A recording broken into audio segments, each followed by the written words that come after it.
I said it like it meant nothing, like I hadn't just struck a match and dropped it into something steady and good. We should just be friends, I told him, wearing a smile like it was casual. Like I wasn't unraveling something rare. He nodded. No arguments. No confusion.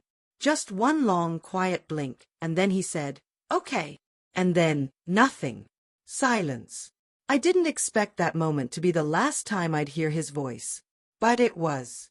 If you've ever said something just to protect your own heart and ended up burning the whole thing down, hit that like button. Leave a comment. This one's for you. We met through mutual friends. The kind of setup you don't think twice about, until later, when you're sifting through memories trying to understand where it all began. At first, he didn't catch my attention.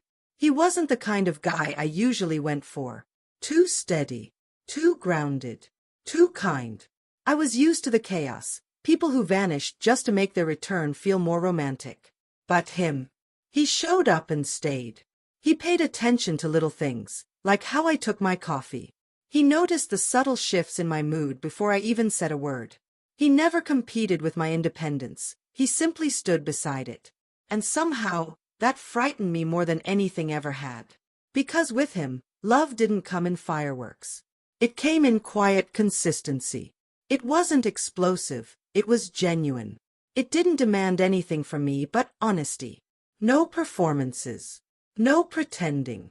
Just presence. And I didn't know how to handle that. We were never officially anything. We hadn't defined it out loud.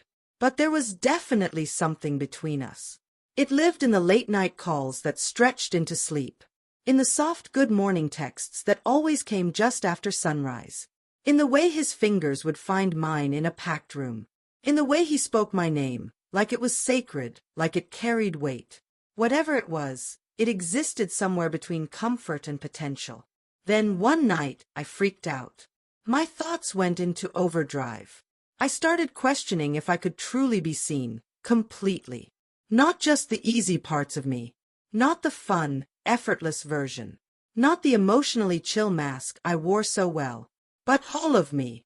So, without thinking it through, I said it. I think we should just be friends. He looked at me for a long while. Not with anger. Just with this quiet exhaustion, like he already knew how it would end, like he'd played out the scene in his head 100 times. Then he simply said, "Okay." That was the end of it. I expected something afterward, a message, a late-night call, "Can we talk?" Something. But he was gone. He didn't block me. He didn't throw shade online. No cryptic posts. No attempts to pull me back in. He simply vanished. One moment, we were everything, familiar, connected, unspoken rhythms between us. The next, I was just another person scrolling through his life from the outside. Watching him laugh with unfamiliar faces. Living a version of life I no longer had permission to step into. It was neat. Too neat. No mess, no unresolved pieces. Just silence. And somehow, that made it even louder. I found myself running old memories on a loop. The night he showed up with soup when I was sick. The time he listened to me vent for nearly an hour without cutting in, not even once. The way he paid attention. The way I felt seen completely. And then came the questions. Why did I walk away from that? Was I afraid he'd eventually walk out, so I beat him to it? Was I trying to stay in control? Or was I just too terrified to believe someone could love me as I was, with no edits, no conditions? I told myself I needed distance. But truthfully, I needed bravery. Bravery to stay when love felt safe. Bravery to accept that I didn't have to shrink or perform to deserve affection. But instead of being honest, I told him we should just be friends. And he believed me. He honored what I said. And maybe that's what stings the most. He listened. Time moved forward.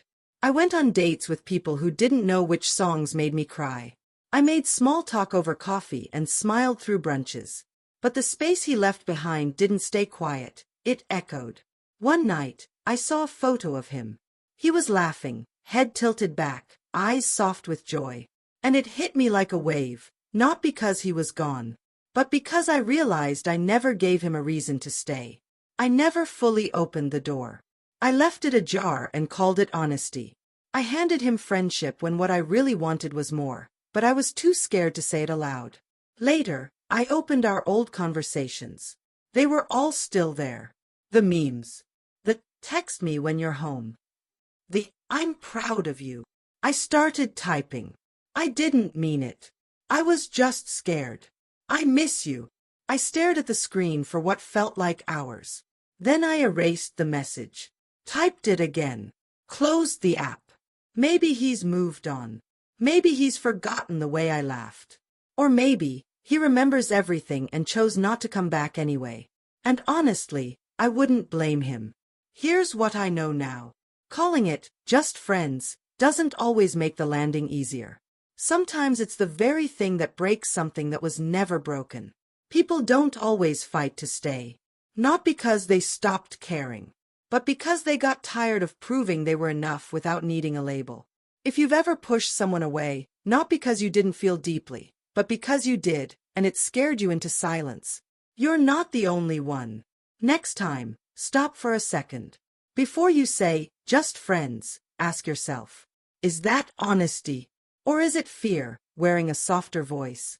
I thought I was protecting myself. But all I did was build a wall between me and something rare. Something real. Someone who truly saw me.